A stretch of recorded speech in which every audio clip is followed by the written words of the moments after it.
트럼프 대통령을 둘러싼 앱스타인 관련 의혹이 다시 수면 위로 떠오르고 있습니다. 제프리 앱스타인은 금융계 출신 억만장자였는데 과거 미성년자 성매매 혐의로 기소됐습니다. 이후 2019년 구금 중에 스스로 목숨을 끊은 채 발견됐습니다. 앱스타인은 자신의 별장과 사유지로 미성년자들을 유인해 성착취와 인신매매를 일삼았다는 혐의를 받았습니다. 사망 이후에도 정재계 인사들과의 연관성, 이른바 고객 리스트 존재 여부가 끊임없이 논란이 됐습니다. 앱스타인은 생전 트럼프를 비롯해 빌 클린턴 전 대통령, 빌 게이츠 마이크로소프트 창업자, 영국 찰스 3세의 동생 앤드루 왕자 등 굵직한 유력 인사들과 어울렸습니다. 이들이 앱스타인의 비밀 고객 아니었냐는 겁니다. 2024년 앱스타인 재판 관련 문건이 공개됐을 때 이들에 대한 증언도 등장했는데요. 이게 성범죄에 직접 연루됐다는 걸 증명하진 않는다는 점에서 논란은 일단락되는 듯 보였습니다. 그러나 미국 극우 음모론자 집단인 큐어너는 파일 공개를 집요하게 요구했습니다. 버락 오바마 전 대통령과 힐러리 클린턴 전 국무장관 등 민주당 엘리트 인사들이 사건을 은폐하고 있다는 주장도 반복했습니다. 트럼프 역시 대선 후보 시절 자신이 당선되면 이 문서를 공개하겠다며 지지층 결집에 이용했습니다. Would you declassify the Epstein files? Yeah, I would. All right. I guess I would. I think that less so because, you don't know. You don't want to affect people's lives if it's phony stuff in there because there's a lot of phony stuff with that whole world.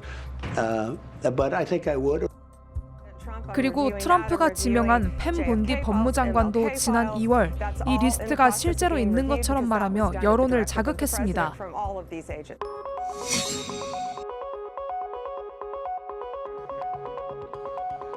하지만 돌연 법무부와 FBI는 최근 추가로 공개할 고객 목록이나 새로운 문서는 없다고 공식 발표했습니다. I don't understand why it keeps going. I think really only pretty bad people, including fake news, want to keep something like it. 이런 태도 변화에 미국인들은 쉽게 납득하지 않았습니다. 최근 로이터 입소스가 실시한 여론조사에 따르면 전체 응답자의 69%, 공화당원 62%는 연방정부가 앱스타인의 고객에 대한 세부 정보를 숨기고 있다고 응답했습니다. 공화당원 60%를 포함한 응답자 55%는 정부가 앱스타인의 죽음에 대한 세부 사항을 숨기고 있다고 답하기도 했습니다. CNN은 트럼프 대통령이 고객 리스트에 올라있지 않았더라도 앱스타인 수사 자료에 이름이 포함된 것으로 드러난다면 그 사실 자체만으로 지지층이 큰 배신감을 느낄 것이라고 진단했는데요. 이후 월스트리트저널은 현지 시간 23일 본디 장관이 해당 문건을 검토하는 과정에서 트럼프의 이름이 반복적으로 등장하는 걸 확인했다며 복수의 고위 관계자 발언을 인용 보도했습니다. 트럼프는 대규모 소송까지 제기하며 이를 강하게 부인했지만 직접 연루 가능성까지 제기되면서 여론은 한층 격화된 상황입니다. 그 공화당 지지하는 사람이건 민주당 지지하는 사람이건 다 다수가 파일을 개방해야 된단 말이에요. 그 파일을 개방해야 되는 이유는 다른 거죠.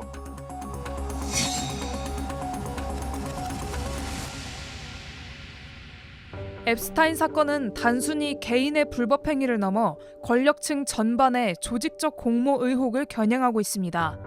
이에 민주당 지지자들은 워싱턴 정계 아웃사이더를 자처했던 트럼프도 결국 자신이 비난한 기득권의 일원이었으며 성범죄 은폐에 가담했다고 주장합니다.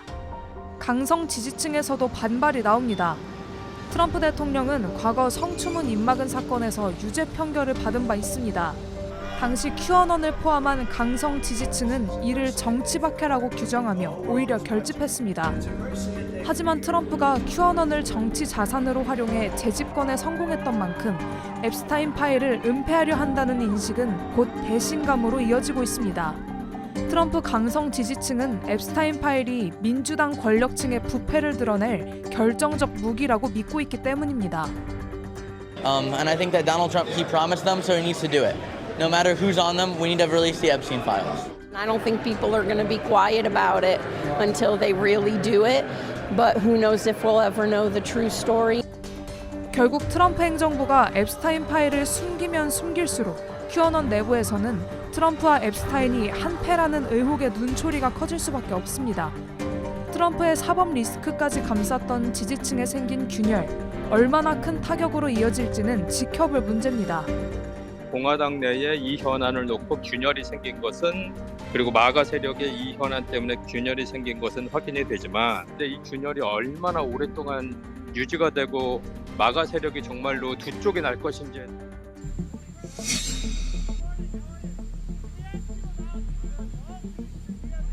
현 시점에서는 트럼프 행정부가 사법적 심판을 받게 될 가능성은 작아 보입니다.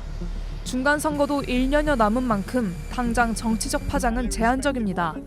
사법기관이 완전히 그 트럼프 행정부의 어떻게 보면 영향력 하에 있기 때문에 네네. 트럼프가 재직 중에 수사를 받거나 네. 심지어 뭐 어떤 파일이 폭로된다 할지라도 그럴 가능성이 굉장히 낮아 보여서. 하지만 음모론은 쉽사리 깨지긴 힘들어 보입니다. 뉴욕타임스 역시 앱스타인 음모론이 너무나 총체적이어서 어떤 정부, 어떤 로펌, 어떤 언론도 그것을 깨트리기 힘들 것이라고 분석했습니다. 이런 상황에서 트럼프의 전통 지지층은 물론 공화당 내부에서도 균열이 나오며 위기감이 고조되고 있습니다. 마가 정체성과 트럼프의 실용주의적인 그런 미국 우선주의가 충돌한 바가 있잖아요. 이제 그런 것들이 이제 앞으로 계속 진행될 가능성은 있는 거죠. 미국 정치권 전체를 뒤흔들고 있는 이번 사태. 앞으로 전개는 아직 쉽사리 예측하기는 어렵습니다. 하지만 허위 정보와 음모론이 정치의 중심으로 떠오르면 초래할 수 있는 심각한 부작용을 적나라하게 보여주고 있습니다. Now, would like to get this guy to lower interest rates.